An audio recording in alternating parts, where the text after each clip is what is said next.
Hello दोस्तों, perfection academy में आप सभी का स्वागत है। आज हम देख रहे हैं नंबर सिस्टम भाग 7।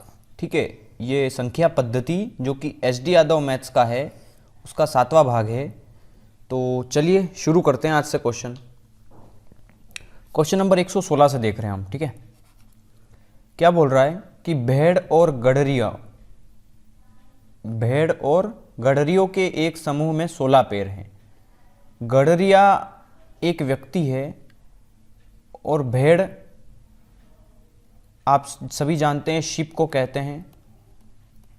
ठीक है, तो गडरिया एक व्यक्ति है और भेड़ इन दोनों का एक ग्रुप है जिसमें टोटल पैर हैं 16, जो कि सिरों की संख्या से 10 ज़्यादा है। तो भेड़ों की संख्या बताना है। देखो, एक तो कन्वेंशनल मेथड है जो बुक में दिया हुआ है, x मान के कर लीजिए, भेड़ को x मान लीजिए, गडरियों को y मान लीजिए। इस तरह से आप कर पाएंगे। और एक इसका शॉर्टकट है, अगर आप अच्छे से सीखना चाहते हैं तो मैं वही तरीका बताऊंगा आपको। देखिए, भेड़ और गडरियों के एक समूह में 16 पैर हैं। तो आपको एक बात तो पता चल गई कि गडरियों और इनके जो टोटल पैर है, तो मैं लिख दूं टोटल पैर, फुट है ना, पैर। ठीक है, पैर लिख दिया मैंने। चलिए मैं थोड़ा सा सही से लिख देता हूं इसको। कुल पैर कितने हो गए, क्लियर लिख रहा हूं ताकि सबको समझ में आए। कुल पैर हो गए 16 और सिर कितने हो गए, हेड इनके दोनों के है ना, कुल सिर। तो देखो कुल सिर कितने हो गए, तो ये बोल रहा है कि जो पांव है दोनों के, मतलब भेड़ के और गडरियों के दोनों के मिला के पांव 16 है, जो कि सिरों की संख्या से 10 ज़्यादा है। तो यहां पे कुछ सिर थे और उससे ये 10 ज़्यादा है, तो इससे ये 10 कम है, इसका मतलब तो ये 6 है। समझ में आ गया ना ये। तो सिर कितने हैं 6, पैर कितने हैं 16। ठीक है, अब हमें बाकी नंबर से कोई मतलब नहीं है यहाँ पे। ठीक है, यहाँ पे ये है 16, यहाँ पे कुल सर है 6। तो अब ऐसे जब पता चल जाए ना हमें कि कुल पाँव और कुल सर, तो मुश्किल से 2 या 3 सेकंड में आप इसको कर लेंगे। देखिए कैसे करेंगे। जितने भी पैर दिए हो, हमेशा पैर ज़्यादा ही दिए रहेंगे इन क्वेश्चंस में। ठीक है, तो जो भी पैर दिए हो उनको आधा कर लो। 16 का आधा कितना हो गया 8।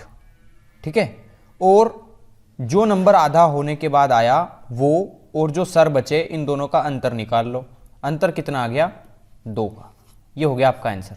अब ये 2 क्या आएंगे, ये भेड़ों की संख्या आएगी या गडरियों की संख्या आएगी। तो मैं बता दूं, 4 पैर वाला कोई भी जानवर हुआ ना, ये उसकी संख्या आएगी। ठीक है, तो क्या किया है मैंने, मैं एक बार फिर से समझाऊंगा आपको। देखिए क्या करना होगा हमें कि पहले कुल पैर लिख लो। तो कुल पैर है 16, जो कि सिर से 10 ज़्यादा है, तो सिर कितने होंगे 6, 6 से 10 ज़्यादा 16 है। अब मैंने क्या किया, जो बड़ा नंबर हो, मतलब देखो टोटल पैर दे दिए हैं, टोटल सर दे दिए हैं, तो टोटल पैर हैं 16, तो 16 का आधा कर दो, कितना हो गया 8। अब इस आधा करना है, बस कुछ नहीं करना है। यहां ऐसा ही नंबर आएगा जो आधा हो जाएगा। ठीक है, तो यहां पे क्या है कि 8 और ये सर, 8 पैर और सर, इनका अंतर ले लेना है। तो कितना आ गया 2। ये 2 क्या आया है, ये 4 पैर वाले जानवरों की संख्या आई है। तो 4 पैर वाले जानवर कितने हैं 2, मतलब भेड़ों की संख्या कितनी हो गई यहां पे 2। ठीक है, तो ये हो गया आपका आंसर। देखो कई लोगों को समझ में नहीं आया होगा, तो अच्छी बात तो ये है आप लोगों के लिए कि बुक में एक इसके जैसे कम से कम 5 या 6 सवाल दिए हैं। तो हम 6 ही सवाल करेंगे ताकि आपको पता चल जाए कि हाँ ऐसे सवाल होते हैं। ठीक है, चलिए देखिए अगला क्वेश्चन देखते हैं। एक चिड़ियाघर में चूहे और कबूतर हैं, यदि कुल 90 सर है और 224 पैर है। तो देखो लिखने की जरूरत नहीं है, लेकिन मैं थोड़ा सा आपको समझाने के लिए शुरू में लिख रहा हूं, फिर बाद में नहीं लिखेंगे हम। ठीक है, पाँव कितने हैं 224, सर कितने हैं 90। ठीक है, ये तो इसको मैंने क्या बताया था आपको, आधा करने का। तो 224 का आधा होता है 112, और इन दोनों नंबर्स का आपको क्या ले लेना है, डिफरेंस ले लेना है। तो क्या आएगा 22। देखो 90 में 22 जोड़ोगे तभी तो 112 आएगा। अंतर ले लेना है मतलब। तो ये जो 22 आया है, ये 4 पैर वाले जानवरों की संख्या आ गई। अब 4 पैर वाले चूहे होते हैं या कबूतर होते हैं, तो कबूतर तो 2 पाँव, चूहों के 4 पाँव। तो चूहे क्या आ गए 4, चूहे कितने हो गए 22। हमें पूछा है कबूतरों की कुल संख्या। तो देखिए सर 90 थे टोटल उनके, मतलब 90 सर थे, मतलब 90 जानवर थे। मतलब देखिए ये पक्षी है, ठीक है, तो ये टोटल 90 हेड है, मतलब 90 सर में से अगर 22 चूहे के हैं तो बाकी कितने बचे 90 में से, वो कबूतर के होंगे। तो 9 में से 2 गया, कितना बचा 8, ये 3 गया, कितना बचा 6, 68 क्या बचा आपका कबूतरों की संख्या। ठीक है, कोई एक्स नहीं मानना है हम इन क्वेश्चंस में। ठीक है, चलो अगला करते हैं। किसी व्यक्ति के पास कुछ मुर्गियां कुछ गायें हैं, इनके पैरों की संख्या 140 है और मस्तकों की संख्या मतलब हेड, सर की संख्या, सिरों की संख्या 48 है। तो आपको क्या करना है, 140 जो कि पैरों की संख्या है उसको आपको आधा कर लेना है, कितना हो गया 70, और उसमें से घटा देना है सिर, जितने सर हो 48 घटा दो, 10 में से 8 गया तो 2 बचा, ये कितना हो गया 5, 22 बचा। और 22 जो है वो 4 पांव वाले जानवरों की संख्या ही है। यहाँ पे पूछा है मुर्गियों की संख्या, मुर्गियों के तो 2 पांव होते हैं, गाय के 4 पांव होते हैं। ठीक है, तो ये आई है हमारी मुर्गियां। ठीक है, ये मुर्गियों की संख्या आई है, हमें चाहिए गाय की संख्या, सॉरी ये गाय की संख्या, ये गलत बोल गया, ये गाय की संख्या आई है, हमें चाहिए मुर्गियों की संख्या। तो टोटल सर कितने हैं 48, तो 48 में से 22 अगर गाय है तो बची कितनी 26, जो कि क्या होगी मुर्गियां। ठीक है, तो ये मुर्गियों की संख्या हो गई। चलिए क्वेश्चन नंबर 119 करते हैं अब। ठीक है, ये क्या बोल रहा है, कुछ संख्या में घोड़े और उतनी ही संख्या में आदमी कहीं जा रहे हैं। देखो, कुछ संख्या में घोड़े और उतनी ही संख्या में आदमी कहीं जा रहे हैं, आधे मालिक तो अपने घोड़ों पर बैठे हैं जबकि शेष अपने घोड़ों का नेतृत्व करते हुए साथ साथ चल रहे हैं। यदि जमीन पर चल रही टांगों की संख्या 70 हो तो बताएं कि घोड़े कितने हैं। तो एक चीज समझना, यहाँ पे कुछ संख्या में घोड़े जा रहे हैं और उतनी ही संख्या में आदमी जा रहे हैं। तो मान लो x घोड़े जा रहे हैं और x व्यक्ति जा रहे हैं। ठीक है, ये मैंने घोड़े की संख्या मान ली और ये मैंने व्यक्तियों की संख्या मान ली। ठीक है, x घोड़े और x ही, क्योंकि वो बोल रहा है ना कि जितने घोड़े जा रहे हैं उतनी ही संख्या में आदमी जा रहे हैं, तो मतलब दोनों x है, y नहीं माना मैंने। ठीक है, अलग अलग हो जाता अगर एक को x और दूसरे को y मानता तो। अब ये बोल रहा है कि आधे मालिक तो अपने घोड़ों पर बैठे हैं, मतलब चल कितने रहे हैं। देखो, जमीन पर चल रही टांगों की संख्या दी है तो हम जमीन पर जो चल रहे हैं वो निकालना है हमें। ठीक है, तो आधे मालिक घोड़ों पर बैठे हैं, मतलब x व्यक्तियों में से आधे लोग घोड़े पे बैठे हैं तो आधे लोग चल रहे हैं, मतलब एक टोटल व्यक्तियों में से इतने व्यक्ति चल रहे हैं और उनके कितने पांव है 2 पांव है, तो मल्टीप्लाई कर दिया 2 का। ठीक है, उसी के साथ प्लस घोड़े भी चल रहे हैं, लेकिन घोड़े तो सारे चल रहे हैं क्योंकि घोड़े किसी के ऊपर नहीं बैठे हैं। ठीक है, तो घोड़े चल रहे हैं तो घोड़े तो पूरे चल रहे हैं, मतलब x, और घोड़े के कितने पांव होते हैं 4 पांव, और टोटल पांव कितने दिए हैं इनके 70, मतलब 70 टांगे दिए। ठीक है, तो बताएं घोड़े कितने थे, तो बस 2 से 2 कैंसिल आउट हो गया, ये x और ये हो गया 4x, 4x और x हो गया 5x, तो 5x की वैल्यू 70 दी है तो x की वैल्यू आ जाएगी 14। ठीक है, मतलब घोड़े कितने हैं तो घोड़े भी 14 हैं, और व्यक्ति कितने हैं तो व्यक्ति भी 14 है। अगर ये पूछता कि कितने व्यक्ति चल रहे हैं तो व्यक्ति यहाँ पे टोटल 14 थे, घोड़े भी 14 थे, बराबर थे ना। तो कितने व्यक्ति चल रहे थे तो 14 का आधा कर देते तो 7 व्यक्ति चल रहे थे और 7 व्यक्ति घोड़े पर बैठे थे। ठीक है, जब ऐसा पूछता तो ये आंसर होता। ठीक है, फिलहाल आंसर आएगा 14। 120 क्वेश्चन नंबर करते हैं। भैंसों और बतखों के एक समूह में सिरों की संख्या के 2 गुने से 24 अधिक पैर हैं। ठीक है, देखो यहाँ पे थोड़ा सा ये समझने वाला है, यहाँ पे थोड़ा सा इसको कंफ्यूज करने के लिए अलग तरीके से दिया है। भैंस और बतख है, भैंसों के 4 पांव होते हैं, बतख के 2 पांव होते हैं। एक समूह में सिरों की संख्या के 2 गुने से 24 अधिक पैर है, तो ये इसको आप है ना कंफ्यूज हो जाएंगे, इसलिए आप इसको जो कन्वेंशनल मेथड है उसी से करिए। मैं समझा देता हूँ, कोई ज़्यादा बड़ा नहीं है। आप मान लीजिए भैंस कितनी है x है। ठीक है, क्योंकि इसमें ज़्यादा डेटा नहीं दिया है इसलिए थोड़ा सा। और बतख कितनी है, बतख को मान लीजिए आप y है। ठीक है, तो इन दोनों की संख्या, मतलब क्या बोल रहा है कि एक समूह में सिरों की संख्या, तो सिर मतलब जितनी भैंस और जितने बतख, इनको जोड़ दो तो सर निकल आएंगे इनके टोटल। ठीक है, तो टोटल सर, तो ये बोल रहा है सिरों की संख्या मतलब इनके जो सिर हैं वो उनकी संख्या के 2 गुने का 2 गुना से 24 ज़्यादा है, क्या? भैंसों और बतखों के एक समूह में सीरों की संख्या, सीरों की संख्या के दुगने और 24, दुगने से 24 ज़्यादा है पैर, अधिक पैर हैं। तो पैर कितने हैं? तो पहले ये देखिए कि भैंस के कितने पाँव होते हैं?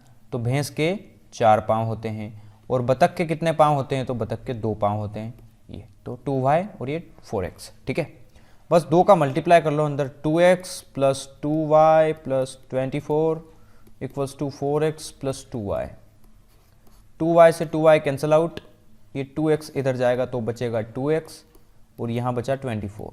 तो 2 की वैल्यू आ गई 12, ये x की वैल्यू कितनी आ गई? 12, ठीक है। ये हो गया आपका आंसर। अगला क्वेश्चन करते हैं। एक छात्र को एक संख्या को 6 से विभाजित करने को कहा गया। देखो, कोई स्टूडेंट था, उसको बोला गया कि एक संख्या ले ले x, उसको 6 से डिवाइड कर और भागफल जो भी आए उसमें 12 जोड़ दे। लेकिन उसने क्या किया, किंतु छात्र ने पहले 12 जोड़ दिए, लेकिन उसने ऐसा नहीं किया और उसने ऐसा किया कि एक संख्या थी x, उसमें 12 जोड़ दिया और भाग दे दिया 6 का। फिर तो देखिए यहाँ पे दोनों अलग अलग कंडीशन है। तो जब ये किया ना उसने 6 से विभाजित, तो तदनुसार उसका उत्तर 112 आया। तो उसका उत्तर कितना आया? 112। तो बस इतना डेटा दिया है, सोल्व कर लो, 6 का मल्टीप्लाई कर लो।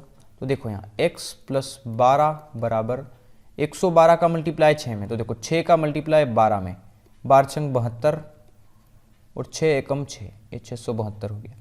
12 इसमें से आप घटा दीजिए तो ये बचेगा, 12 गया तो 660, ठीक है।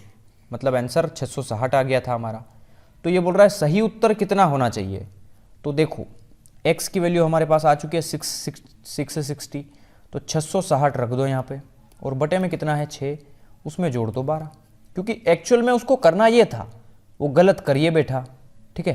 तो 6 से कटेगा ये 110 बार और 110 में 12 जोड़ दो तो 1 2 2 122। ऑप्शन बी हो जाएगा आपका आंसर, ठीक है। चलिए ये करिए क्वेश्चन नंबर 122। 5a7 में 335 जोड़ने का परिणाम 8b2 संख्या 3 से विभाज्य है, तदनुसार a का अधिकतम मान संभव है। देखो 5a7 ये नंबर है, इसमें 335 जोड़ दिया तो एक नंबर आया 8b2 जोड़ने पर, और ये जो भी नंबर आया है ना ये वाला, ये जो है वो 3 से कटता है। ये देखो 3 से विभाज्य है, 8b2 संख्या 3 से विभाज्य है, ठीक है। तो a का अधिकतम मान संभव कितना होगा, यहाँ a का मान ऑप्शन में दिया है, तो ऑप्शंस रख के देखिए। पहले तो आप एक काम करिए, इसको जोड़िए, 7 और 5 होता है 12, 12 की 2 कैरी 1, तो कैरी लगा दो यहाँ 1। अब यहाँ देखो 3 और कैरी 1 4। अब 4 में कितना जोड़ें, a को क्या रखें, है ना, 4 में कितना जोड़ें कि कुछ आए नंबर। उसके बाद आखिरी में देखो 5 और 3 होते हैं 8। मतलब एक चीज ध्यान रखना यार यहाँ पे कि a और b, a ऐसा नंबर होगा जो 10 से छोटा होगा, क्योंकि यहाँ पे कैरी कुछ नहीं बचेगा, क्योंकि यहाँ सीधा सीधा नंबर जुड़ गया है, 5 और 3 8। मतलब यहाँ पे क्या हो सकता है, a की जगह आप देखो, सबसे देखो a का अधिकतम संभव मान, तो अधिकतम संभव मान बोला है उसने, तो 8 रख के देखो यहाँ। अगर आप 8 रख के देखोगे तो 8 और 3 12, सॉरी 8 और 3 11 और एक 12, तो यहाँ 12 आ जाएगा, 10 से बड़ा हो गया ना, तो ये तो पॉसिबल ही नहीं है, ठीक है। अगला नंबर है 4, 4 रख के देखो यहाँ पे 4, तो 3 और एक 4 और 4 8, यहाँ 8 आएगा, ठीक है। कभी मान लो 8 आ गया यहाँ, ठीक है। तो क्या ये पूरा नंबर 3 से कटता है, तो कैसे चेक करेंगे, तो इन नंबर को जोड़ो, इनका अगर सम 3 से कटता है तो ये भी कटेगा। 8 और 8 16, 16 और 2 18, 18 क्या 3 से कटता है, हाँ कटता है। मतलब ऑप्शन डी हो जाएगा हमारा सही आंसर, क्योंकि ए की जगह 4 ही रखना पड़ेगा। अब 4 से तो बाकी सब छोटे हैं, और ये बोल रहा है कि ए का अधिकतम संभव मान, तो कभी एक भी आंसर हो सकता है, 2 भी हो सकता है, लेकिन 2 से तो बड़ा ही होगा ना 4। 8 तो पहले ही बाहर हो गया, 8 तो है ही नहीं, ठीक है। तो अधिकतम मान बोले ना तो बड़े बड़े नंबर चेक करो, छोटे को कभी टच न करना, ठीक है। चलो 123 देखते हैं। 3 धनात्मक संख्याओं में पहली और दूसरी का गुणनफल 42, दूसरी और तीसरी का यह है, तीसरी और पहली का यह है, तो तीसरी संख्या क्या है। तो बहुत इजी क्वेश्चन है ये तो। पहली संख्या और दूसरी संख्या का गुणनफल कितना है 42, दूसरी संख्या और तीसरी संख्या का मल्टीप्लाई दिया है 56, तीसरी संख्या और पहली संख्या का गुणनफल दिया है 48, तो तीसरी संख्या बताओ। तो बस इजी है ये तो, ए हो जाएगा ए स्क्वायर, बी हो जाएगा बी स्क्वायर, सी स्क्वायर। तो इसको क्या लिख दूंगा मैं, 7 छंग 42, 7 8 56, 8 छंग 48। ठीक है, ये फैक्टर कर देना क्योंकि यहाँ पे स्क्वायर बनेगा, ये तो क्लियर दिख रहा है यहाँ पे। अब देखो यहाँ ए बी सी साथ में लिख दिया मैंने, सबका वर्ग है इसलिए मैंने यहाँ स्क्वायर रूट लगा दिया, और बाकी ये पूरा नंबर। स्क्वायर रूट इधर से हटेगा तो इधर क्या चढ़ेगा, स्क्वायर रूट हो जाएगा, स्क्वायर हटेगा तो स्क्वायर रूट हो जाएगा। और यहाँ पे देखो ये 7, ये 8 और ये 6, इनके दो के जोड़े हैं यहाँ पे, 7 × 7, 8 × 8, 6 × 6। और जब भी स्क्वायर रूट में ये नंबर हो तो ये दो में से एक बाहर आ जाते हैं, मतलब 7 × 8 × 6, ये किसकी वैल्यू आ गई, ए बी सी की। ठीक है, हमें चाहिए तीसरी वैल्यू मतलब सी, तो ए बी का भाग दे दो इसमें, क्योंकि ए बी से ए बी कटेगा तभी तो सी बचेगा, तो ए बी का भाग दे दो, तो इधर भी ए बी का भाग जाएगा, मतलब 42 को क्या लिख सकते हैं, 7 छंग 42। ठीक है, तो 7 से 7 कट गया, 6 से 6 कट गया, ए बी से ए बी कट गया, तो सी की वैल्यू कितनी आ गई, 8। देखो ये सी की वैल्यू कितनी आ गई, 8, ऑप्शन डी। ठीक है, चलो अगला करो। किसी संख्या को 2 से गुणा करके 16 जोड़ा जाता है। ठीक है, तो कोई नंबर ले लो x, उसको 2 से गुणा करके 16 जोड़ देंगे, प्राप्त योग को 2 से विभाजित किया जाता है, ये 2 से विभाजित कर दिया जाता है, फिर भागफल में मूल संख्या घटाई जाती है। अब इसका जो भागफल जो भी आएगा उसमें से मूल संख्या घटाई जाती है। मूल संख्या क्या मानी थी हमने, x, तो बस सॉल्व कर लो इसको, क्या है 2 कॉमन ले लो ऊपर से, क्या बचा x + 8 बटे में कितना है 2 - x, तो देखो 2 से 2 कट गया, तो x + 8 - x, तो x से x कट गया, क्या बचा सिर्फ 8, तो 8 हो गया इसका आंसर। ठीक है, चलो दो धनात्मक संख्याओं का अंतर 72 है, एक के द्वारा दूसरे को भाग देने पर भाज्यफल 4 है। देखो दो धनात्मक संख्याओं का अंतर 72 है, तो मैंने ऑप्शन इसलिए दिया है क्योंकि ये ऑप्शन बेस्ड क्वेश्चन है, और इसको आप देखो दो धनात्मक नंबर अगर आप a - b मानोगे, a और b जिनका अंतर जो है वो 72 दिया है, और एक के द्वारा जब दूसरे को भाग दिया जाता है तो 4 आता है। ठीक है, तो यहाँ पे a = 4b, a की जगह रख दोगे 4b, तो यहाँ पे रख दोगे 4b, तो ये हो जाएगा 4b - b = 72, तो ये हो जाएगा 3b = 72, तो b की वैल्यू आ जाएगी 24 या 72, तो b की वैल्यू कितनी आ गई 24। ठीक है, तो संख्या चुनिए, तो एक नंबर 24 आ गया है, तो देख लो 24 कहाँ है, ये रहा ऑप्शन। ठीक है, लेकिन हम ऐसे भी नहीं करेंगे इसको, ये भी थोड़ा लंबा मेथड है। ठीक है, ऐसे क्वेश्चंस में क्या दिया है वो समझना होगा। दो धनात्मक संख्याओं का अंतर 72 है, और एक के द्वारा जब दूसरे को भाग देंगे तो भागफल जो है वो 4 आ रहा है, तो ऐसे कौन से ऑप्शन है जिसमें एक दूसरे से डिवाइड करेंगे तो 4 आएगा। तो देखो 40 में 40 को डिवाइड करेंगे इससे, तो क्योंकि ये 4 गुना है ही नहीं ना इसका, देखो 24 चौक 96, ये वैसे भी 4 गुना है इसका। ये बोल रहा है कि जब एक नंबर को, मतलब बड़े वाले को जब छोटे वाले से भाग देंगे, तो ये बोल रहा है कि एक को दूसरे से भाग देंगे तो भागफल 4 आना चाहिए, तो वैसे ही कट रहा है 24 चौक 96। ठीक है, तो ऑप्शन से ही लगा सकते थे इसको, इतना भी करने की जरूरत नहीं थी। ठीक है, चलो अगला करते हैं। यदि किसी संख्या का दुगना करके, मान लो कोई ये नंबर है x, उसको 2 गुना कर दो तो 2x हो गया, उसमें 20 जोड़कर वही उत्तर प्राप्त हो जो उस संख्या को 8 गुना करके गुणनफल में से 4 घटाकर प्राप्त होता है। तो देखो किसी संख्या को 2 गुना करके उसमें 20 जोड़कर वही उत्तर प्राप्त होता है जो कि उसी संख्या में 8 गुना करके, तो x में 8 से गुना करके गुणनफल में से 4 घटाकर प्राप्त होता है। इससे वही उत्तर प्राप्त होगा जो इससे होगा। ठीक है, जो बोला है वही किया है मैंने, तो बराबर रख दो। देखो ये माइनस का 4 इधर आएगा तो प्लस का 4, तो 20 और ये 4 हो जाएगा 24। ये 8x है तो ये 2x इधर जाएगा तो माइनस का 2x, तो 8 में से 2 गया तो 6x, तो 6 चौक 24, x की वैल्यू कितनी आ गई 4। ये हो गया आपका आंसर इसका। ठीक है, चलिए अगला करिए। देखो सबसे पहले तो आप खुद सोल्व किया करो क्वेश्चंस को, उसके बाद वीडियो देखा करो, ठीक है। एक संख्या को 5 से गुणा करके गुणनफल के साथ 25 जोड़ा गया। एक संख्या है x, उसको 5 से गुणा करके गुणनफल के साथ 25 जोड़ा गया और ये जो योगफल आया उसको 5 से भाग दिया गया एवं भागफल में से मूल संख्या घटाई गई। मूल संख्या x मानी थी हमने, ठीक है। तो सोल्व कर लो। देखो यहाँ पे 5 कॉमन आ जाएगा, तो 5 कॉमन आ जाएगा तो अंदर क्या बचेगा x + 5, ठीक है। 5 से 5 कट जाएगा, क्या बचा x + 5 - x, x से x कट गया, 5 आंसर आ गया। बहुत ईजी क्वेश्चन है ये, तो बहुत ईजी पढ़ रहे हैं हम अभी, ठीक है। चलो अगला देखते हैं। संख्याओं की एक श्रृंखला में, कोई नंबर की एक सीरीज है, उसमें अगली संख्या अपनी पूर्ववर्ती संख्या की 3 गुनी घटाव 1 होती है। यदि श्रृंखला की पहली 2 संख्याएं 2 और 5 है तो चौथी संख्या क्या होगी? देखो मैं बताता हूं।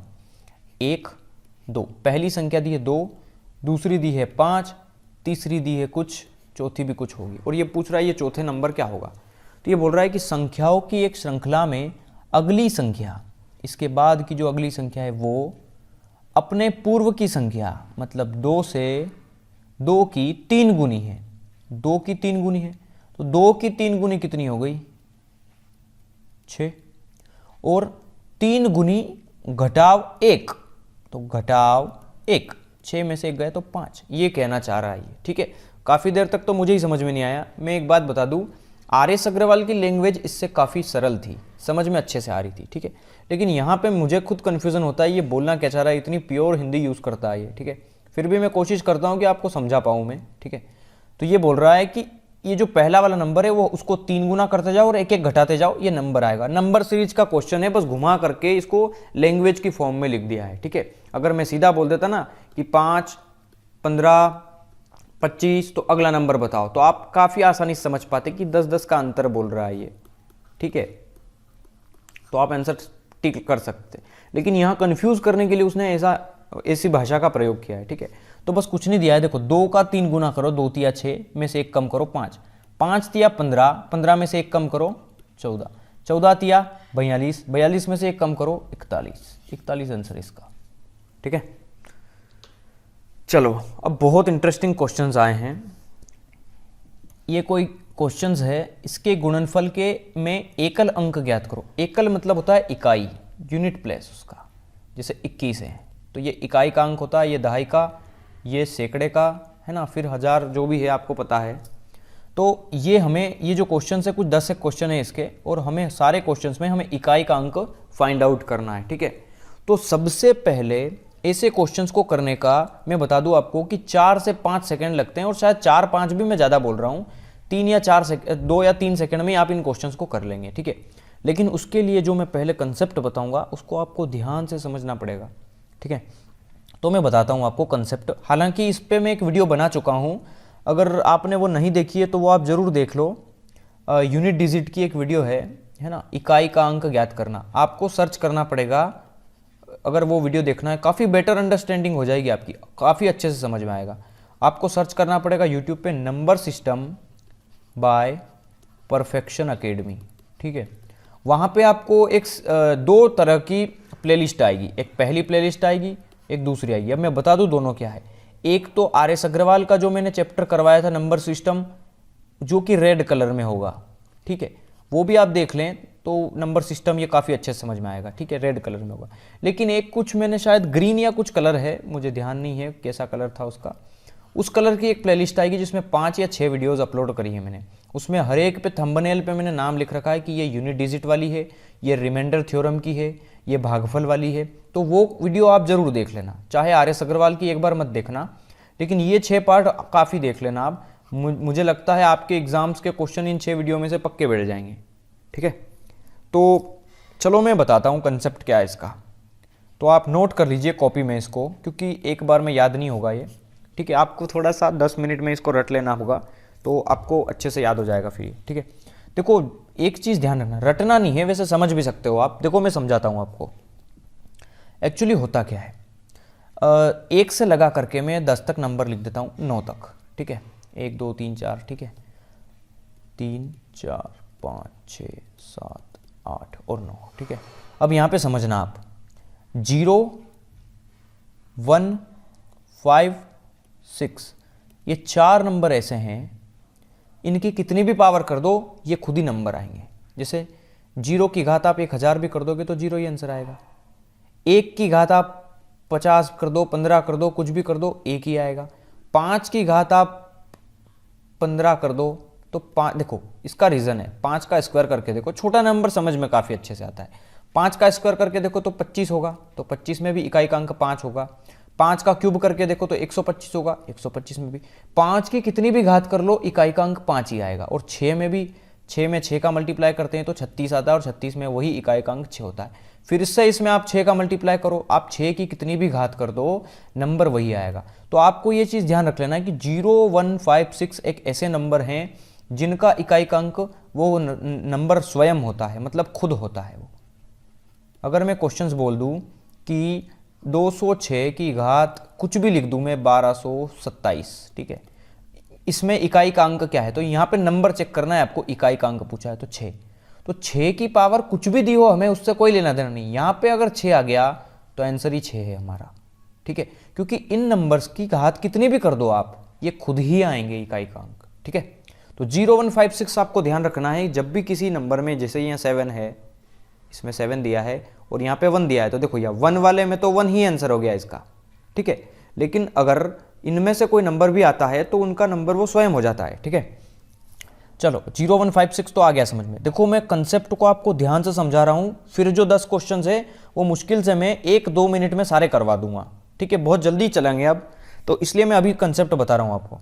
0 1 5 6 सेम नंबर, इसके बाद बचते हैं 4 और 9 जिनका स्क्वायर होता है, ये 2 का स्क्वायर होता है, ये 3 का स्क्वायर होता है, इनको मैं बाद में बताऊंगा।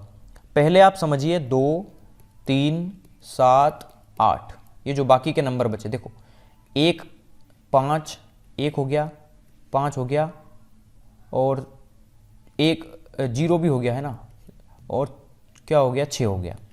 अब क्या बचे थे फिर 2 3 7 8, तो 2 3 और ये 7 और 8 और ये 4 और 9 बचे हैं। तो पहले ये समझिए जब भी ये नंबर आपको कहीं दिख जाए तो घात में 4 से भाग देंगे, बस घात में 4 से भाग देंगे। अब ये 4 से भाग देने का क्या लफड़ा है भैया, मैं बताता हूँ आपको। देखो एक्चुअली क्या होता है कि ये जो नंबर जहाँ भी आते हैं ना, जैसे 7, ये वाला 7 है, 7 की पावर 1 करो तो 7 आएगा, 7 की पावर 2 करो तो 49 आएगा, 7 की पावर 3 करोगे तो 343 आएगा, और 7 की पावर 4 करोगे तो फिर कुछ आएगा ये, ठीक है, 1 कुछ आएगा। देखो मैंने ऐसे किया, 7 का स्क्वायर 49 है तो 9 9 जा 81 का 1, फिर 7 की अगर पावर 5 कर दोगे ना आप तो वापस से फिर 7 आ जाएगा, ठीक है।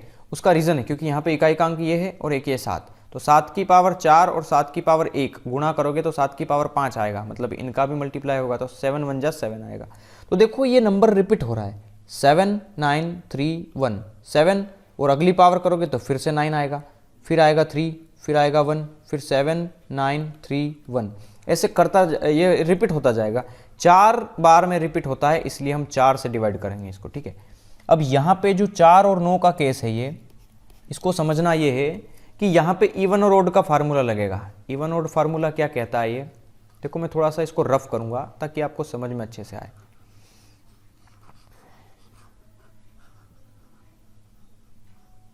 देखो इवन ओड का फार्मूला ये है कि जब भी 4 और 9 आ जाए किसी के यूनिट डिजिट, तो 4 की पावर जैसे दिया है 25, इसमें इकाई का अंक बताना है, तो 4 की पावर पहले तो ये देखना है कि ये सम संख्या है कि विषम संख्या है। 4 की पावर सम संख्या है या विषम संख्या है, हमें ये देखना है। तो ये 25 जो है एक विषम संख्या है, तो विषम संख्या है, हमें 25 को लेके नहीं देखना है, आप सबसे छोटी, दुनिया की सबसे छोटी विषम संख्या लेकर देख लो जो कि होती है 1। 4 की घात 1 करोगे तो कितना आएगा 4, ये आंसर हो गया आपका, ठीक है। घात कितनी भी दे दे, 2525 दे दे या 22 दे दे, इतना बड़ा नंबर कि 4 की पावर इतने में इकाई का अंक क्या है, तो ये नंबर देखो कि अब ये देखो ये सम संख्या बन चुकी है। तो 4 में आपको दुनिया की सबसे छोटी एक सम संख्या कर लेना है, 2 ले लो, तो 4 का स्क्वायर कितना होता है 16, 16 में क्या आता है 6, तो ये 6 आंसर हो गया। देखो यहाँ पे आपको थोड़ा सा कन्फ्यूजन जरूर हो सकता है ये क्या बता रहा हूँ मैं, इसलिए मैं आपको क्वेश्चंस में बताऊंगा तो आपको ज़्यादा अच्छे से समझ में आएगा। तो क्वेश्चन करते हैं 130, अरे सॉरी क्वेश्चन नंबर 129 तो बताया ही नहीं मैंने, ठीक है, कंसेप्ट के चक्कर में हम इसको भूल गए एक्चुअली। चलो यहाँ हो जाएगा ये इतने से में, ठीक है, यहाँ इतने से में हो जाएगा, कोई बड़ा क्वेश्चन नहीं होते हैं एक्चुअली, ये बहुत छोटे होते हैं। देखो 4 8 ये इतना तो देखने का होता है, इतने से हमें कोई काम ही नहीं है। जब इकाई का अंक पूछा है तो 7 को लो। 7 का कंसेप्ट क्या बताया मैंने, देखो ये 7 जहाँ पे आ जाए उसमें क्या करेंगे, घात में 4 का भाग देंगे। और 4 से कटने का रूल क्या है कि सिर्फ आखिरी के 2 नंबर में भाग दे दो, 45 में। पूरे में भाग देने की भी जरूरत नहीं है हमें, ठीक है, आखिरी के 2 नंबर में भाग दे दो, ठीक है। अगर किसी की पावर 1 दी होगी, 4 की पावर 8 या 4 की पावर 6, तो फिर 1 में भाग दे दो 4 का, चाहो तो पूरे में भाग दे सकते हो, ठीक है। तो 4 का भाग दोगे आप, तो देखो 45 में तो 4 एकम 4, ये तो कट गया, 4 एकम 4 और बचा कितना 1, ये 5 ना, तो 4 एकम 4 हासिल कितना बचा, मतलब कैरी कितना बचा 1, तो 7 की पावर कैरी कितना बचा 1, और यहाँ इनटू है तो इनटू लगा दिया। और 1 की घात कितनी भी करो 1 ही होता है, तो 7 एकम 7, ये आंसर हो गया आपका, ठीक है। मैं 3 अक्षर लिखूंगा, इससे ज़्यादा नहीं लिखूंगा अगर ऐसे क्वेश्चन आते हैं तो। देखो यहाँ पे 1 अक्षर लिखूंगा, समझना, यहाँ पे 2 आ गया है, तो मैंने क्या बताया था आपको थोड़ी देर पहले कि जब भी 2 3 7 8 ये 4 नंबर आ जाए तो हम 4 से भाग देते हैं, ठीक है, किस में, घात में, और घात के भी आखिरी के 2 अंक में। तो यहाँ पे 2 दिया है, और 2 की पावर हम कितना करेंगे, देखो 4 से डिवाइड कर दो इस पावर 73 को, जो शेषफल आए वो घात चढ़ा देंगे। 4 एकम 4, ऐसे करिए 73 को, 4 एकम 4 बचा कितना 3, मैं आपको समझाने के लिए बता रहा हूँ ये, ठीक है। ये 33 हो गया, तो 4 8 32 हो गया, एक शेषफल बच गया ना, बस उसको पावर कर देना है। तो 2 की घात 1 कितना होता है 2, ठीक है। अगला करते हैं, 57 की पावर 25 माइनस 1 संख्या का अंतिम अंक अर्थात इकाई का अंक ज्ञात करो। देखो इसमें भी इकाई का अंक पूछा है, तो बस 57 की पावर 25, अभी मैंने बताया 2 3 7 8, इनमें से कोई सा भी नंबर अगर यहाँ पे आ जाए तो हमें 4 से डिवाइड करना पड़ेगा। तो 4 से डिवाइड कर दो पावर में, तो देखो 7 और ये 25 है, 25 को आप 4 से डिवाइड करोगे तो 4 छंग 24, 1 बच जाएगा, तो ये पावर कर दिया, और माइनस में है 1, तो 7 की पावर 1 मतलब 7, और 7 में से गया 1, कितना बचा 6, ये इकाई का अंक आ गया, ठीक है। देखो अब ये क्वेश्चन आ गया, तो यहाँ पे मैंने आपको शुरू में क्या बताया था कि 0 1 5 6 ये जब न अंक आ जाए तो ये नंबर ही स्वयं होते हैं इनका आंसर, ठीक है। इसके अलावा 4 और 9 का मैंने इवन ऑड केस बताया है, और 2 3 7 8 इनके लिए हम 4 से डिवाइड करते हैं। तो देखो 0 आ गया तो इसका आंसर तो 0, क्योंकि देखो ना 0 में स्वयं आंसर, 1 में भी स्वयं आंसर, तो 0 प्लस करते जाओ 1 प्लस 2 देखो अब यहाँ 2 आ गया ना, तो 4 से भाग देंगे, तो इस नंबर में हमें 4 से भाग देना है, और हम जानते हैं कि 2 में 4 का भाग जाता ही नहीं है, इसलिए ये जो 2 दिया है उसकी पावर ये सिर्फ 2 ही रहेगी। अगर यहाँ इस 4 से बड़ा नंबर होता है यहाँ 2 की जगह तो हम भाग देते और शेषफल निकालते, लेकिन 2 में तो 4 का भाग जाता ही नहीं है ना एक्चुअली, और दशमलव में हम लेंगे नहीं, तो 2 ही आंसर हो गया यहाँ पे, ठीक है। और इसी के साथ यहाँ देखो 3 की पावर 2 है, तो यहाँ देखो 3 के केस में भी क्या करेंगे 4 से भाग देंगे, लेकिन 4 का भाग इस 2 में जाता नहीं है, इसलिए हम क्या करेंगे, ये 3 तो लिख दिया और उसकी पावर 2 है तो 2 ही रहने दो, बस जोड़ दो इनको। 1 प्लस 2 का स्क्वायर होता है 4 प्लस 3 का स्क्वायर होता है 9, 9 और 1 10, 10 और 4 होता है 14, 14 में क्या बचा 4, तो 132 का जो आंसर होगा वो क्या हो जाएगा, यूनिट डिजिट 4, ठीक है। अगला करते हैं, 1001 की पावर 2008 प्लस 1002 कितना होगा। तो देखो यहाँ पे अभी मैंने बताया था 0 1 5 6 इनमें स्वयं नंबर आता है, ठीक है। तो 1 में 1 की पावर कितनी भी दी हो, अरे 1 दिया है ना, तो 1 का आंसर 1 प्लस उसमें 1002 जोड़ दो, तो 1002 जोड़ोगे तो कितना होगा 1003, 1002 में इस 1000 को जोड़ दो, ये देखो ये नंबर जोड़ दो, तो कितना होगा 1003, और हमें इकाई का अंक चाहिए तो 3 आंसर, ठीक है। 3 की घात 40 का अंतिम अंक क्या होगा, 2 3 7 8, 4 से भाग देते हैं उस केस में, और यहाँ पे ये 3 आ गया है, ठीक है।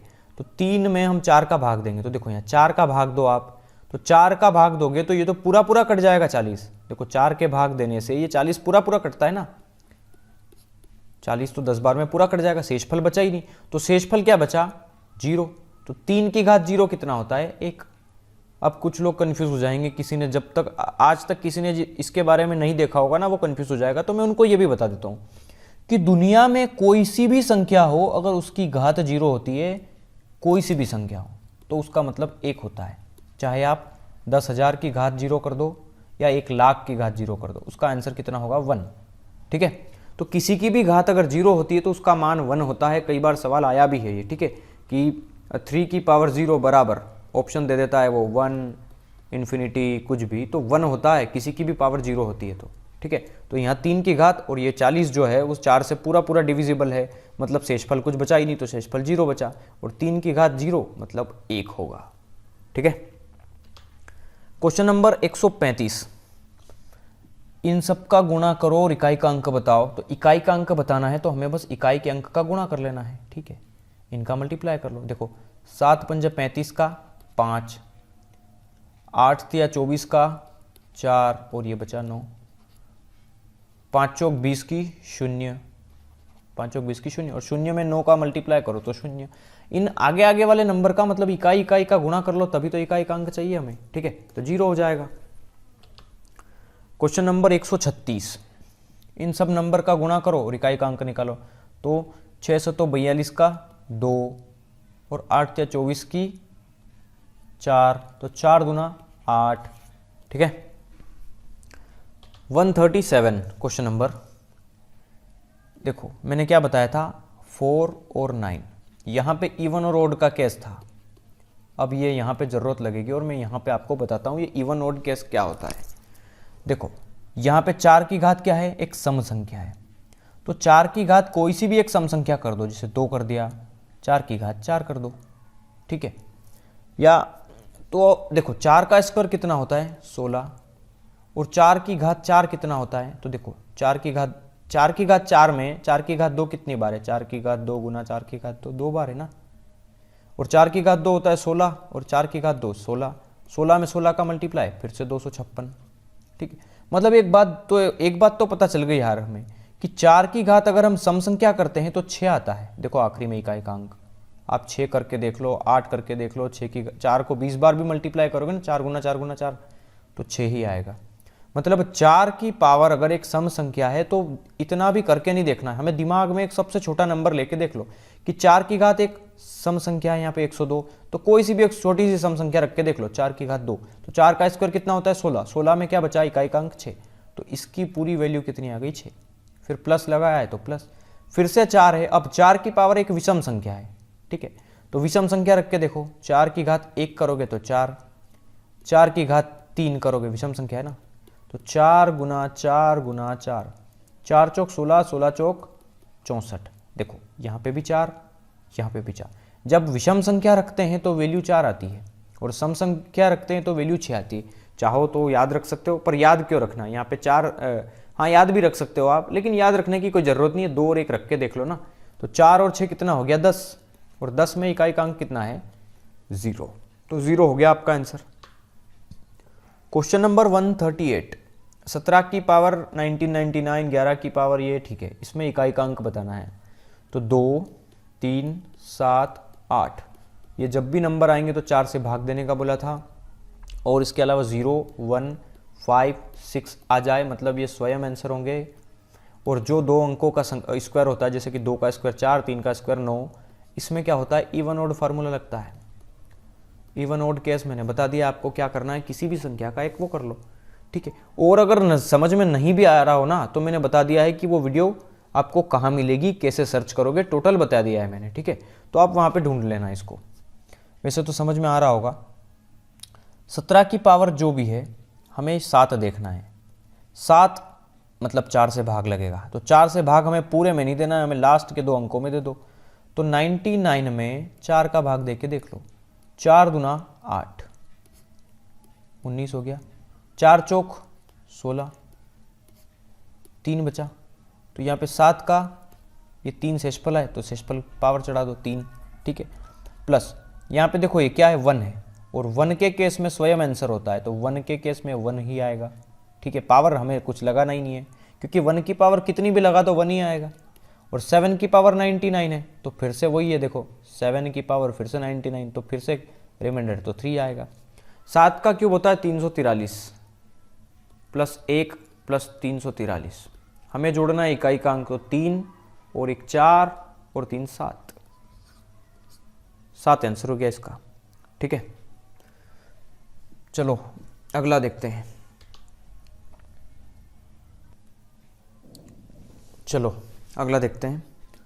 251 की पावर 98 है और ये सब है। ठीक है, तो बस करते जाओ। देखो मैं एक बार फिर से लिख देता हूँ, सॉरी,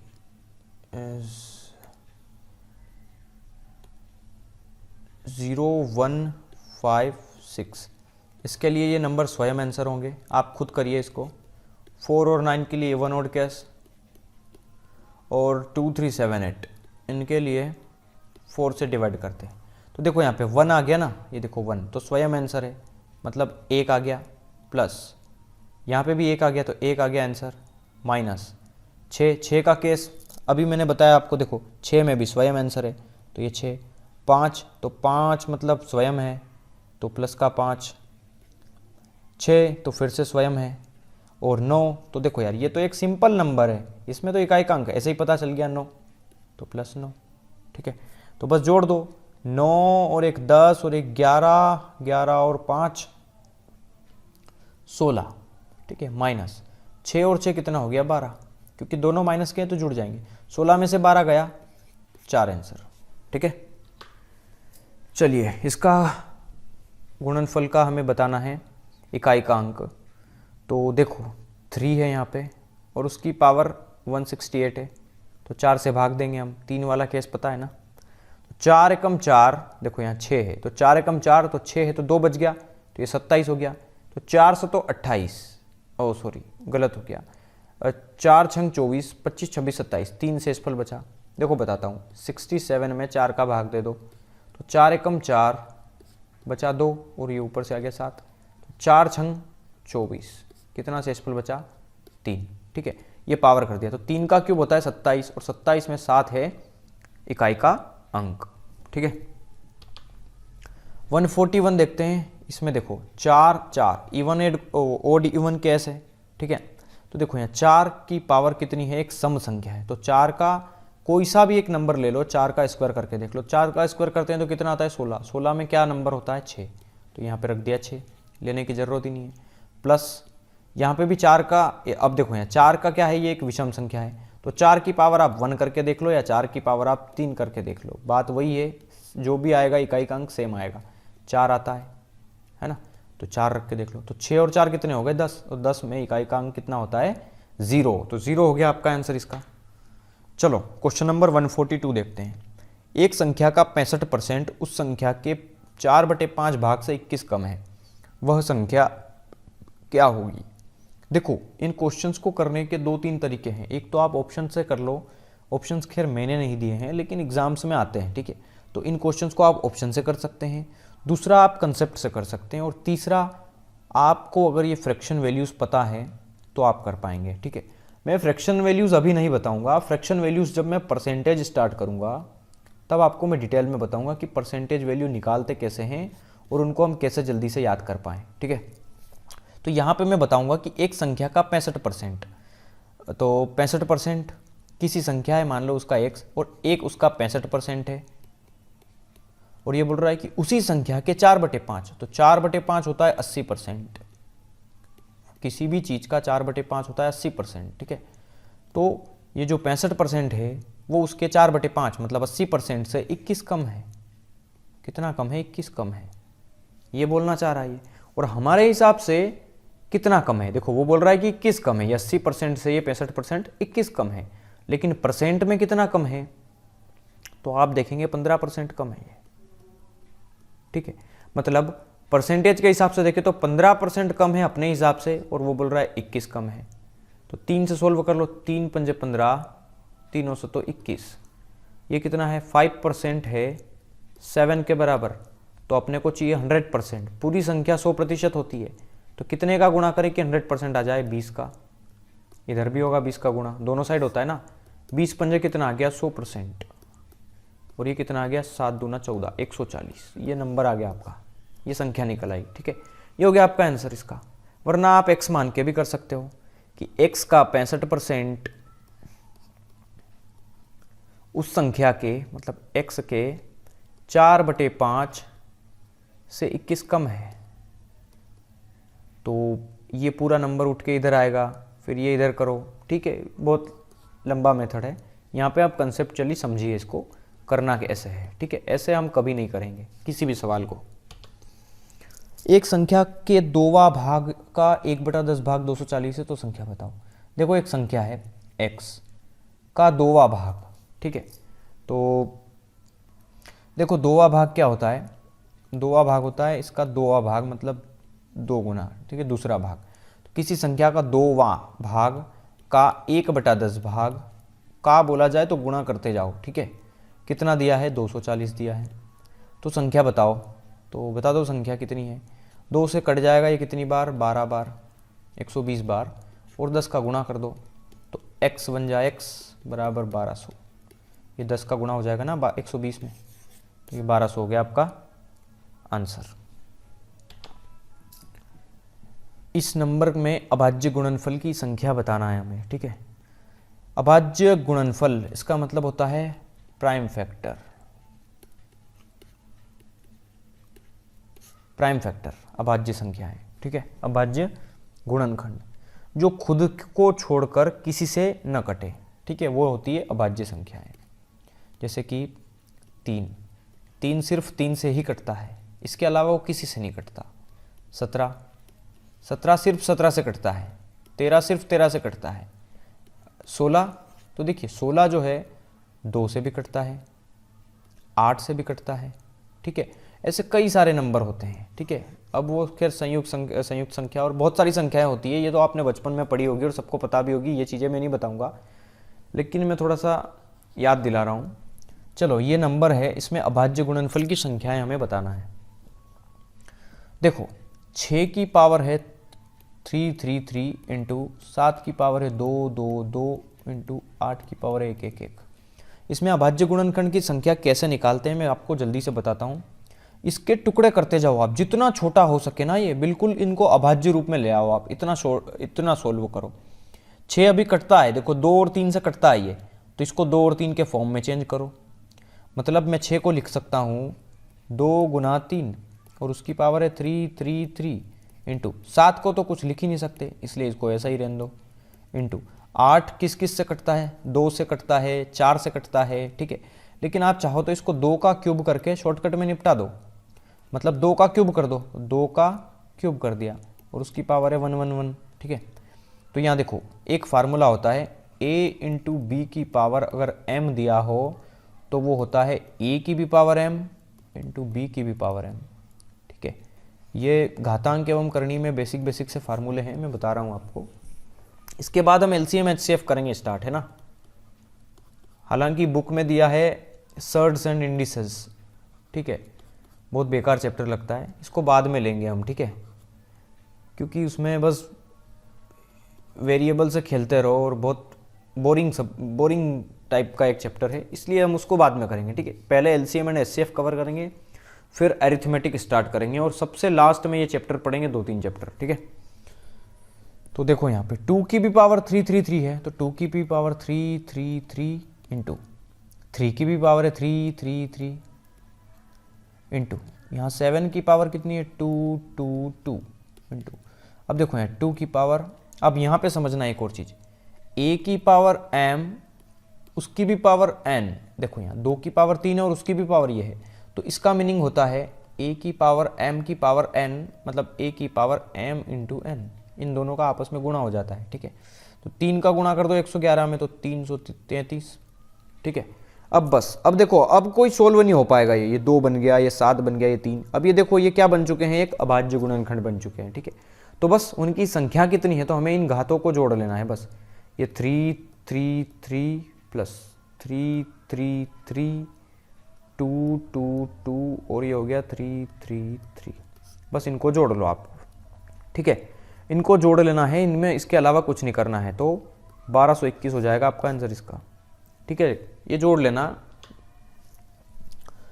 वह कौन सी संख्या है जिसका 1/5 में 4 की वृद्धि उसके 1/4 में 10 की कमी के बराबर होती है। देखो कोई सी संख्या है एक x, उसके 1/5 में 1/5 कितना होता है 20%। ठीक है, दूसरा नंबर क्या दिया है, उसके 1/4 में 10% की कमी, तो 10%, एक चौथाई कितना होता है 25%। यहां पे बोल रहा है 4 की वृद्धि, यहां पे बोल रहा है 10 की कमी, अंतर निकालोगे इनका तो कितना आएगा 14 का। अंतर का मतलब होता है डिफरेंस, माइनस का 10 और माइनस का 4, अंतर तो यही होता है ना, माइनस का 14।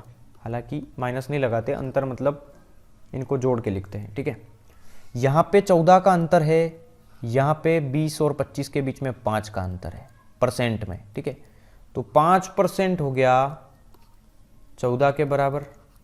ठीक है, तो 5% इतना है, तो हमें तो 100% चाहिए, तो कितने का गुणा करना पड़ेगा 20 का, तो 20 का दोनों साइड गुणा कर दो, 20 पंजे कितना हो गया 100%, और 100% कितना होता है 14 दूना 28, 280, मतलब 100% वो संख्या कितनी थी 280 थी।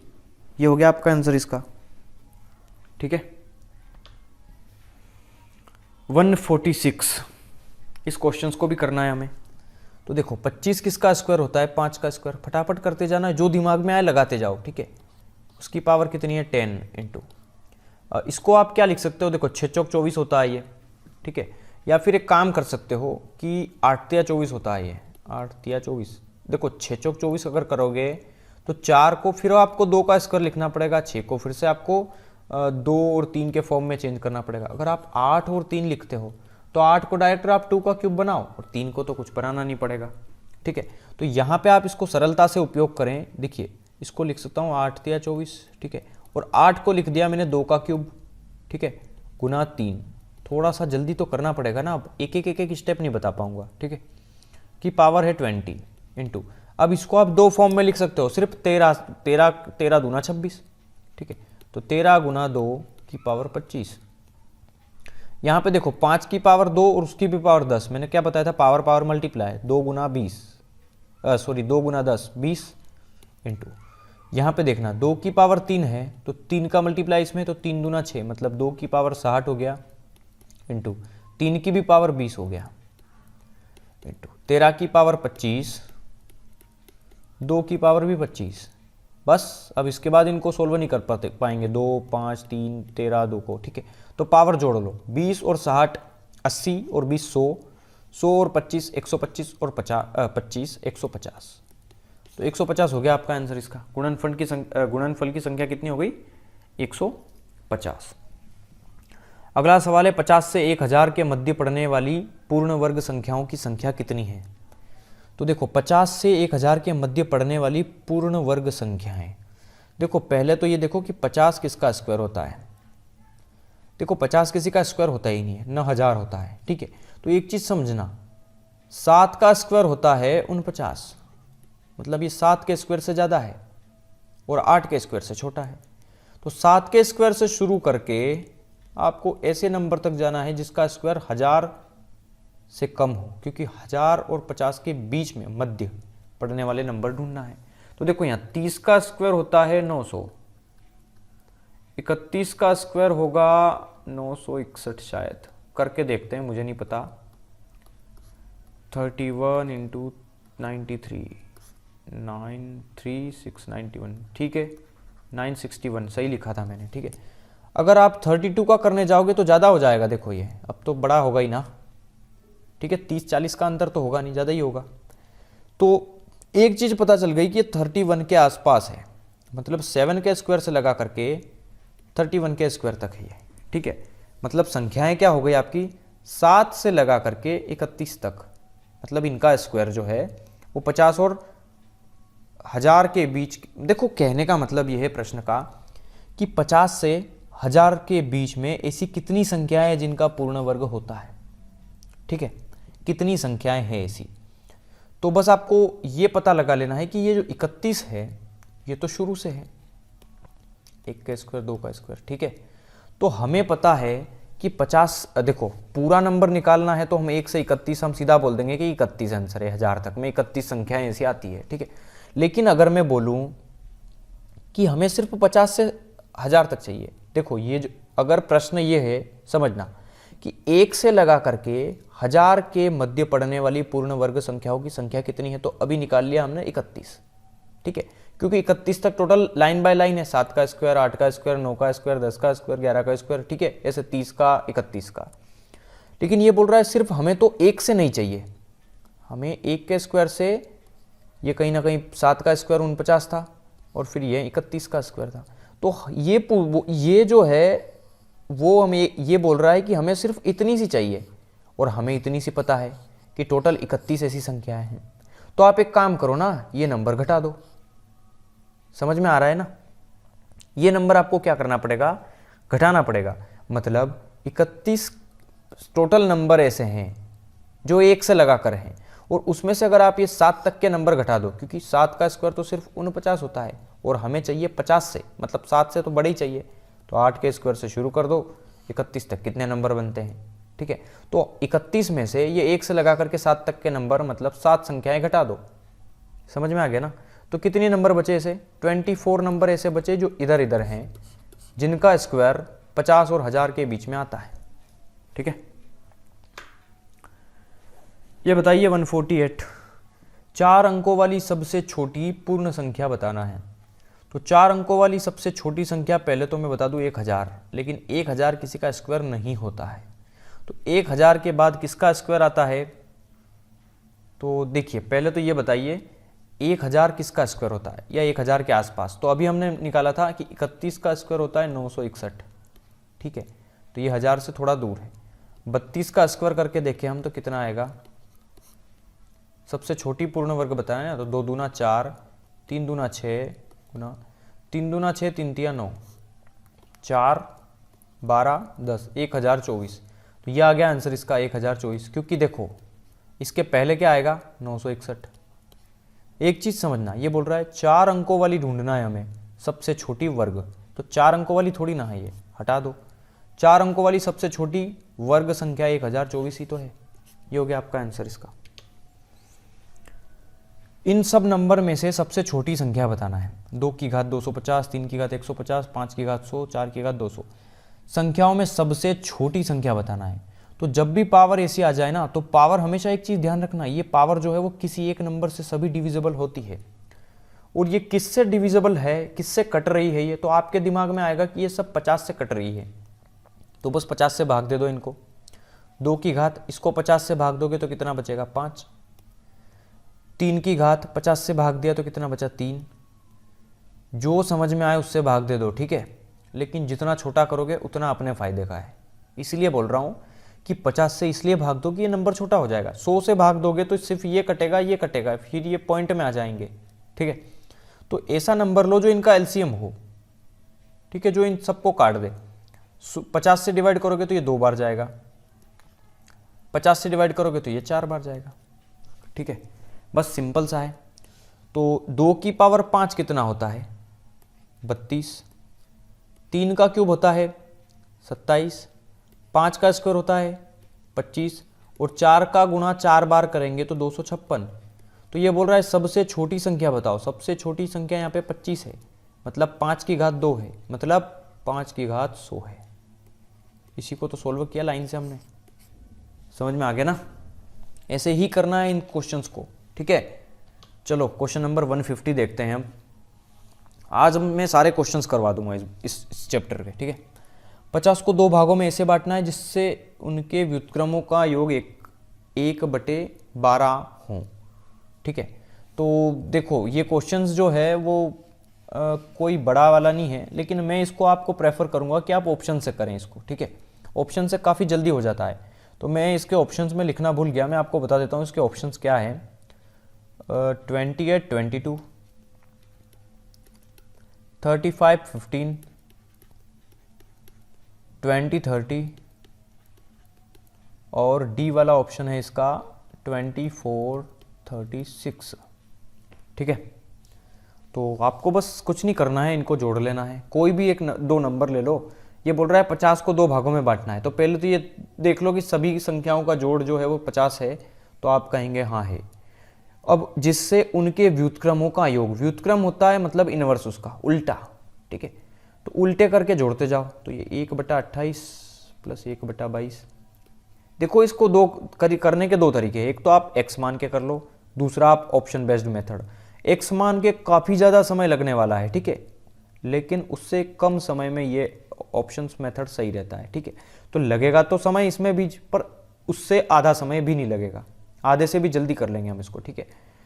1/35, 1/15, 1/20, 1/30, ठीक है, और ये ठीक है 1/24, 1/36, उल्टा करके जोड़ना है बस। ये यहाँ कर दो, ये यहाँ कर दो, ठीक है। 1/12 आना है हमारा बस सोल्व करने के बाद। तो पहले तो ये देखो एक चीज़ कि 12 कैसे आ सकता है। देखो यहाँ पे एक पेयर बन रहा है 12 दूना 24, 12 तिया 36। क्या 35 और 12 का कनेक्शन होगा 12 से? कभी आएगा क्या मल्टीप्लाई करने से इन दोनों में? ये तो पॉसिबल ही नहीं हो पाएगा। 28 और 22, देखो ये तो 11 का गुणज है, ये भी नहीं होगा। ये हो सकता है, एक चीज़ ध्यान रखना, क्योंकि 12 जो है वो 3 से भी कटता है, 2 से भी कटता है, लेकिन यहाँ 35 ये जो कि एक विषम संख्या है उसका कनेक्शन नहीं है। यहाँ पे 28 इसमें कोई मल्टीपल नहीं है इसके, ठीक है, क्योंकि ये फैक्टर हो जाएगा 11 गुना 2 का, ठीक है, तो यहाँ पे इसका फैक्टर नहीं है। अब यहाँ ऑप्शन बचते हैं, एक तो सी वाला, एक डी वाला। देखो ऑप्शंस चेक करने का भी तरीका होना चाहिए, ठीक है, वरना सारे करने बैठ गए तो काफ़ी समय हो जाएगा। तो पहले सी वाला चेक कर लें, फिर डी वाला कर लेंगे। 30 से कम 30 प्लस 20 से कम 20, 30 और 20 कितना हो गया 50, और बटे में इनका मल्टीप्लाई कर दो। 3 दूना 6 और ये 2 0 00, 0 से 0 कैंसिल, 5 1 जा 5, 5 1 जा 5, 5 2 जा 10, 1/12। देखो आ गया, ऑप्शन सी आंसर हो गया आपका। इसको चेक करने की जरूरत ही नहीं है हमें फिर, ठीक है। यदि कोई संख्या 31 से उतनी बड़ी है जितनी वह 75 से छोटी है, तो वह संख्या क्या होगी? देखो ये सवाल एक्चुअली रीजनिंग का है, रीजनिंग की बुक में काफ़ी दिया होता है ये, लेकिन मैं बता देता हूँ आपको। यदि कोई संख्या 31 से उतनी बड़ी है, मान लो कोई x नंबर है जो 31 से उतनी बड़ी है, 31 से उतनी बड़ी है मतलब ये नंबर जो है वो बड़ा है 31 से, तो ये नंबर बड़ा है तो 31 छोटा है, तो 31 को घटा दो इस बड़े नंबर में से। ये हमेशा ध्यान रखना है कि कोई संख्या 31 से उतनी बड़ी है, उतनी से कोई मतलब नहीं है, 31 से बड़ी है, ये समझो। तो बड़े में से छोटा घटाना है हमें बस, ठीक है, बराबर जितनी की वह 75 से छोटी है। तो यही संख्या 75 से छोटी है। तो अब 75 बड़ा हो गया, तो 75 में से संख्या को घटा दो। ये कंसेप्ट है इसको करने का। देखो वरना समझ में नहीं आएगा, आप बुक में भी देखोगे ना तो कुछ समझ में नहीं आएगा कि यार यहाँ पे x में से घटा रहा है, वहाँ 75 में से घटा रहा है, ठीक है। तो कहने का मतलब समझ गए होंगे आप। चलो ये माइनस का x इधर आएगा तो प्लस का x, तो x और x हो जाएगा 2x, और ये 31 इधर जाएगा तो 75 प्लस 31, जोड़ दो, 5 और 1 हो गया 6, 7 और 3 हो गया 10, 2x बराबर 106, तो x बराबर कितना आ गया 53, तो x की वैल्यू आ गई 53, ये हो गया आपका आंसर। चलो 152 नंबर का, एक संख्या में 5/7 जोड़ने पर योग 1 आता है। तो एक संख्या मान लो x, उसमें 5/7 जोड़ दो तो योग कितना आएगा 1। तो सोल्व कर लो, x = 1 और ये प्लस का 5/7 इधर आएगा तो माइनस का 5/7, 1 जा 7 -5, 7 है कम 7, उसमें से गया 5, कितना बचा 2 और बटे में 7 है। तो x की वैल्यू कितनी आ गई 2/7, ठीक है। तो 2/7 हो गया आपका आंसर इसका। लेकिन मुझे ध्यान है, या जो मुझे बुक में दिख रहा है वहाँ तक इसकी जो ऑप्शन दिए हैं वो इस तरीके से दिए हैं। यहाँ पे दिया है 5/7 का 50%, बी वाला दिया है 5/7 का 60%, सी वाला दिया है 5/7 का 30%, और डी वाला दिया है 5/7 का 40%। देखो मैं एक चीज़ बता दूं, जब आपको फ्रैक्शन वैल्यू पता होगी ना तो आप 2-2, 3-3 सेकंड में इन क्वेश्चंस को कर लोगे, ठीक है। इनको करने की ज़रूरत नहीं। पहली बात तो यह है कि कोई भी संख्या है जिसमें अगर हम 5/7 जोड़ेंगे और उसको 1 में से घटाना पड़ेगा, तो इसका मतलब ये है कि 5/7 का मतलब ये होता है कि 7 अगर कोई कुल भाग है उसमें से 5 भाग घटाना है तो बचेगा कितना, 7 में से 5 भाग घटाना है तो बचेगा 7 में से 2 भाग। तो देखो इतना करने के बाद भी 2/7 आया, हम ऐसे ही निकाल लेते इसको, ठीक है। तो ये मैंने आपको समझाने के लिए मैं इतना कर रहा हूँ, ठीक है, वरना मैं डायरेक्ट करने लग जाऊंगा तो आप कोई भी नहीं देखेंगे वीडियो और कोई मतलब भी नहीं निकलेगा आपको। अब देखिए यहाँ पे ऑप्शंस चेक करना है, तो यहाँ पे 5/7 का 50%, 50% मतलब आधा, तो देखो 5 से कटेगा ही नहीं, हमें 2/7 आंसर लाना है। ठीक है, कौन सा ऑप्शन सेटिस्फाई हो रहा है? 60% मतलब होता है 3/5, 5 से 5 कट गया तो 3/7 आ गया, ये भी नहीं होगा, ये भी नहीं होगा। 30% होता है 3/10, ठीक है, तो 5 दूना 10 तो 3/14 आ गया है, तो ये भी नहीं होगा। तो डेफिनेटली ऑप्शन यही होगा। चेक करके देखते हैं, 5/7 का 40% होता है 2/5, 5 से 5 कट गया तो 2/7, देखो आ गया ना, तो ऑप्शन डी हो गया आपका आंसर इसका। चलो 153 करिए। एक संख्या ज्ञात करो जिसका 1/7 भाग उसके 1/11 से 100 ज़्यादा है, तो वह संख्या ज्ञात करना है। ठीक है, देखो एक्चुअली इसको मैं फ्रैक्शन वैल्यू से बता सकता हूँ आपको कि 1/7 होता है 14.28, 1/11 होता है 9.09, लेकिन फ्रैक्शन वैल्यू से ये पॉइंट में आ रहा है यहाँ पे। ठीक है, इसलिए इसको फ्रैक्शन वैल्यू से मत करना, इसको ऐसे समझना कि वो संख्या ज्ञात करो जिसका, मतलब कोई x है उसका 1/7 भाग उसके उसी संख्या के, मतलब x के 1/11 भाग से 100 ज़्यादा है। 1/7 भाग उसके 1/11 भाग से 100 ज़्यादा है उसी संख्या के। ठीक है, तो कुछ नहीं करना है, ये प्लस वाला नंबर है, इसको उठा के इधर ले आओ बराबर के इधर। तो x/7 था, ये आ गया माइनस का x/11 और बराबर में है 100। 11 1 जा 11, 7 1 जा 7, तो 11x में से गया 7x, बचा कितना 4x, और बटे में नीचे मल्टीप्लाई कर लेना है, 11 7 77 बराबर 100 दिया है। तो 4 से 100 कटेगा 25 बार, तो x की वैल्यू कितनी आ गई, ये 25 तो थी, 77 का मल्टीप्लाई इधर हो जाएगा, तो 25 गुना 77। ठीक है, तो ये हो जाएगा 1925 मल्टीप्लाई करने के बाद, ये हो गया आपका आंसर इसका। चलो किसी संख्या का 1/9 उसके 1/10 से 4 ज़्यादा है, तो किसी संख्या x का 1/9 उस संख्या के x के 1/10 से 4 ज़्यादा है, तो बस कुछ नहीं करना है, x/9 इसको उठा के इधर ले आओ, x/10 इक्वल्स टू है 4, 10x माइनस 9x बचा x, बटे में 10 9 90 बराबर 4, तो मल्टीप्लाई कर दो, तो देखो 90 का गुना 4 में 360, x की वैल्यू आ गई ना 360, ये हो गया आपका आंसर। लघुत्तम अभाज्य संख्या क्या है? तो ये तो आपने बचपन में पढ़ा होगा, लघुत्तम अभाज्य संख्या 2 होती है। ठीक है, 8/20 गुना 15/24 गुना 17/15 हमें अभाज्य गुणनफल की संख्या कितनी है? देखो अभाज्य गुणनफल हमें बताना है यहाँ पे। 8 को लिख सकता हूँ मैं 2 का क्यूब और उसकी पावर कितनी है 20 गुना, इसको मैं 3 और 5 के फैक्टर में लिख सकता हूँ, तो 3 गुना 5 लिख दूँ मैं। ठीक है, लेकिन 3 की भी पावर 24 होगी और 5 की भी पावर 24 होगी, तो दोनों की पावर 24 लगा दिया मैंने। ठीक है, गुना 17 को तो फैक्टर कर ही नहीं पाएंगे, तो 17 की पावर 15 ही रहने दो। तो यहाँ पे देखो 2 की पावर 3 और उसकी भी पावर 20, तो 3 गुना कितना हो जाएगा 60, हटा दूँ 3 यहाँ से, 20 दिया हो गया ना 60 ये। तो बस आपको कुछ नहीं करना है। अब देखो कोई भी नंबर फैक्टर हो ही नहीं रहा है, तो बस पावरों को जोड़ना है आपको। 24 और 24 होता है 48, ये हो गया 60 और वो हो गया 15। 8 और 2 10 3 13 की 1 बचा, 2 और 10 12, 1 2 3। अभाज्य गुणनखंड की संख्या कितनी हो गई 123।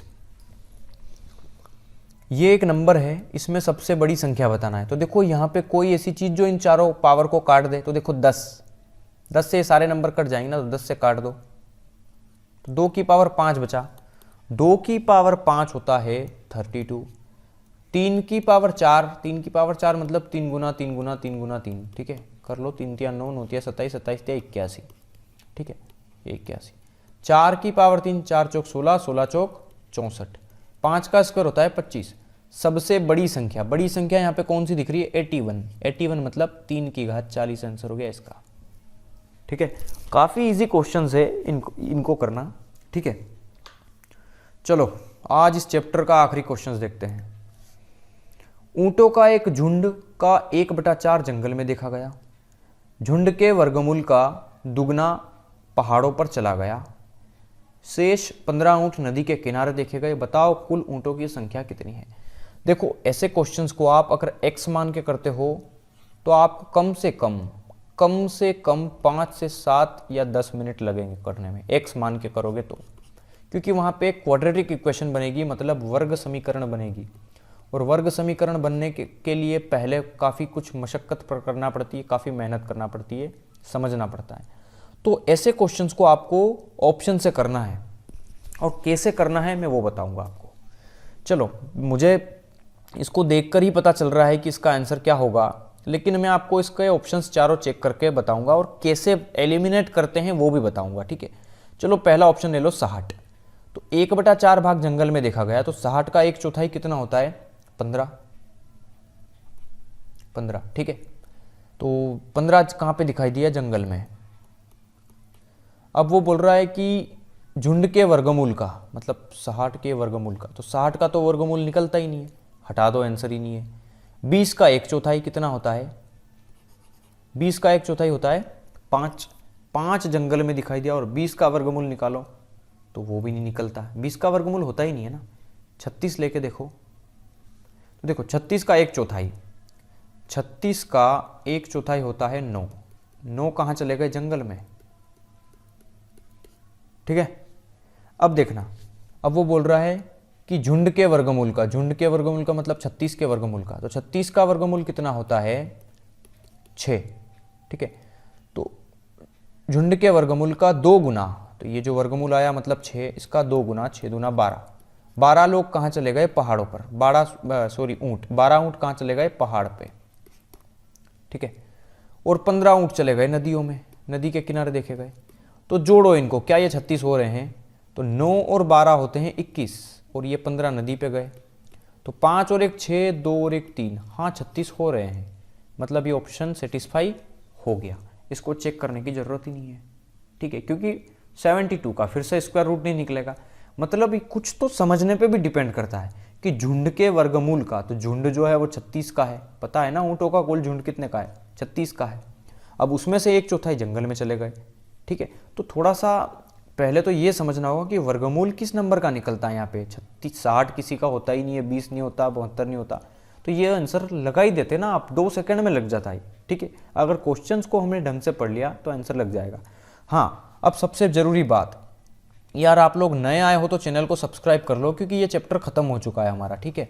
158 क्वेश्चंस मैंने लगातार 6 से 7 दिनों में ये कंप्लीट करवाए हैं मैंने, ठीक है। तो इस वीडियो को काफ़ी लंबा कर दिया है हमने, 1 घंटे की बन चुकी है लगभग ये, और मैं सोच रहा हूँ कि कल एक वीडियो अपलोड करूँगा जो इन सब की मर्जिंग होगी। मर्जिंग मतलब इन सब वीडियो को मिला करके मैं एक ही वीडियो पब्लिश कर दूंगा पूरी नंबर सिस्टम की, ताकि आपको हर एक पार्ट ढूंढने की ज़रूरत ना पड़े, ठीक है। क्योंकि कई बार लोग क्या है, सीधा तीसरा पार्ट देखते हैं, उनको पहला और दूसरा पार्ट मिलता ही नहीं है। आधे लोगों को प्लेलिस्ट चेक करना नहीं आता है, आधे लोग सर्च नहीं कर पाते हैं, और नाम ऐसा है परफेक्शन एकेडमी कि कई बार लोगों को याद ही नहीं रहता। कुछ लोग परफेक्ट एकेडमी करते हैं, ठीक है। तो कन्फ्यूज़न बड़ा नाम होता है इस नाम में। तो मैं क्या करूँगा कि इन सभी वीडियोस को जोड़ करके एक बड़ी वीडियो बना दूंगा मर्ज करके, जो कि हो सकती है शायद 3 या 4 घंटे या 5 घंटे की बन जाए। तो उससे क्या है कि सीधा उसमें 157-158 क्वेश्चन पूरे रहेंगे। तो जो आपको चाहिए, बुक में समझ में नहीं आ रहा है, वीडियो ओपन करी, उसको वहीं समझ लोगे आप लोग, ठीक है। तो सबसे ज़्यादा ज़रूरी यार, आप लोग अगर देख रहे हो वीडियो को तो लाइक कर दो यार वीडियो को, ठीक है।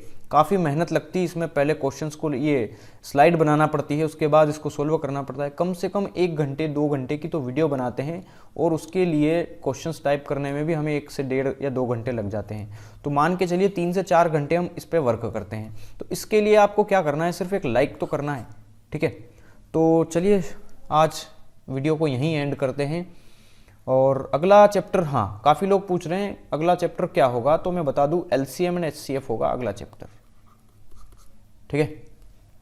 तो हाँ, अब कुछ लोग पूछेंगे सर सर्च एंड इंडिसेस करवा दो, तो मैं बता दूं कि ये जो चैप्टर है मुझे काफ़ी बोरिंग लगता है। हालांकि मैं ऐसा नहीं बोल रहा हूँ नहीं करवाऊंगा, इसको करवाऊंगा। और अगर आपको ये भी देखना है ना, तो मैंने RS अग्रवाल का करवा दिया है सर्च एंड इंडिसेस, मतलब घातांक एवं करनी का जो चैप्टर है वो RS अग्रवाल का करवा दिया है। तो फिलहाल के लिए आप वो देख लो, ठीक है। तो चलिए आज के लिए thank you and have a nice day.